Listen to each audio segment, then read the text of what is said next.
Welcome to the Treehouse. This is Keg with the View from Above tarot reading for All Hallows Eve, October 31st, 2024.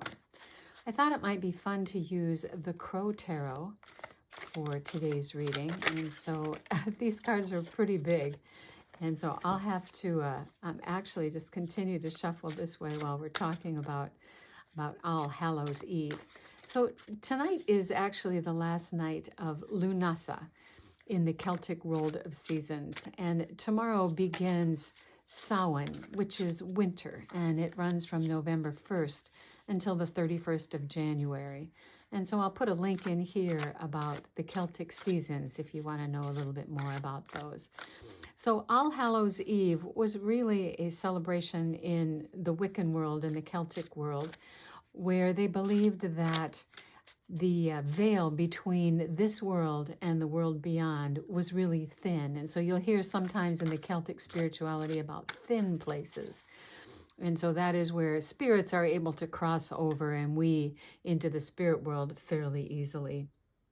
So this is one of those nights where people would dress up as witches or ghosts or whatever in order to keep the evil spirits away as well. And when the Holy Roman Catholic Church, right in the mid-ages, moved into the what we now know of as Great Britain and the English islands over there, they really adopted some of the spiritual practices of the Celtic people, which is where we get our All Saints' Day on the 1st of November and All Souls' Day on the 2nd of November after Halloween. So interestingly, this year we also have a new moon on November 1st. And so I direct you out to the astrologers out there to talk a little bit more about what that might mean for you. So I'm going to cut the cards here, and we're going to do what would be helpful for us to know, what would be helpful for us to think, and what would be helpful for us to do as we kind of move into the season of Samhain.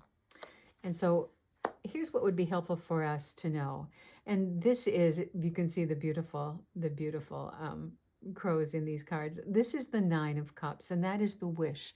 So what is the wish that we have for ourselves as we look at moving into this winter time?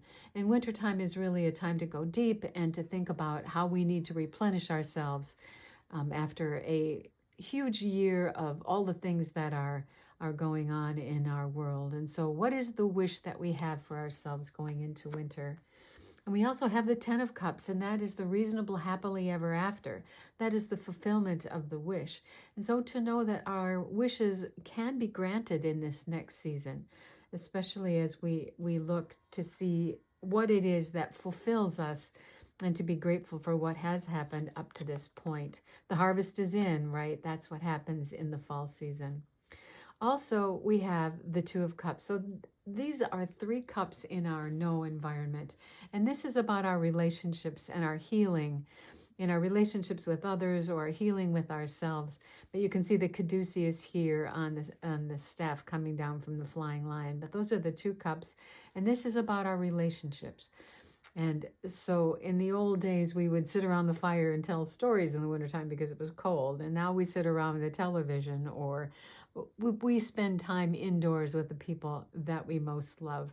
And so this is really a call to cultivate those relationships that mean the most of us, that really contribute to our reasonably happily ever after, and is part of probably our wish as we move into this colder season. So what would be helpful for us to think? And what we have here is the Eight of the major arcana, the Strength card. And that is to be strong, right? That is to know where our limitations are and to know how best to care for ourselves, especially as we have to heal through the winter time. That's really what the winter is about. It's about lying dormant. It's about letting the ice go over the top and really going deep to see what it is that we need going forward and what needs to repair at the end of our harvest. And along with that strength, we are looking at the Three of Swords, which is the card sometimes called the card of heartbreak, but in this case, really it is about knowing what it is that we need to say in our relationships. You can see the commonalities of the hearts in here, and speak that truth from the heart. So as we're sitting around our fireplaces, in our gratitude and in our happiness with our people, to be able to speak truth from the heart. It's not always easy to do and requires strength, I think, most times, to be able to do that. It also requires us to be honest with ourselves about what is going on, and that may have a direct connection to the healing that's necessary after what we've gone through in this last year. We also have the Nine of Wands, and that is the card of the wounded warrior, somebody who has really pushed through to get to this place and is ready for a rest. Sometimes in the Rider-Waite-Smith deck, this is the fellow who's standing there with all of his wands with the bandaged head.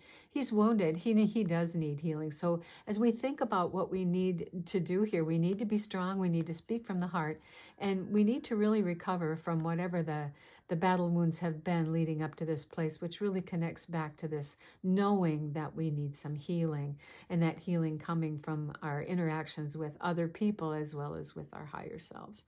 So here is the Do card. And that is the Ten of Wands. And that is, let's put down the burden. Let's put down the burden that we have carried for this last season, for this last year. Let us rest. And that seems to be the overarching message of this so far. We also have the Sun. It's the Giant Yes card. Yes, put the burden down. Time to be done. Time to go back to the fire and be with our people. And our last card is the Page of Cups. The Page of Cups is the card of messages that are a surprise. And so as we are putting down our burden, and as we are sitting around the fire and talking with the people we love most and recovering from what this has been, expect a surprise of some sort. And the surprise, is really about feeling full from that cup. And when we look back at the fact that we have the 9 and the 10 of Cups and the 2 of Cups, we are going to be surprised at how full our cup is at this end of the year as we kind of look at the close of 2024 and look forward to 2025. So at the bottom of the deck is the Wheel of Fortune, and that is a fated event. These are things that happen that we really have no control over. What we can do is to respond to what happens, but things are going to happen the way that they are. Consequences come, and a lot of time we don't have a lot of influence over what is going to happen, only over what it is that we can do with our Strength card. How can we respond to that? So it looks like whatever is happening here is going to be a fated event. We need to be able to respond in strength and in gratitude and healing, to put down the burdens and look for a surprise as we move into this time of kind of recalibration and looking back over what has happened this year and making some plans for moving forward. So that's what I have for us here at the Treehouse on this All Hallows Eve. I'm so grateful for you to have been here with me, and for all of the views of the shorts as they have been out there in the world. And I'll be continuing to do shorts going forward. But I hope that this reading was helpful, and if it was, I hope you will like, share, and subscribe. And from time to time, I'll be doing some more longer readings, but just not on an everyday basis. Look for more shorts, and I will welcome you back here at the Treehouse for Tarot Tinies and some longer readings going forward. Blessings.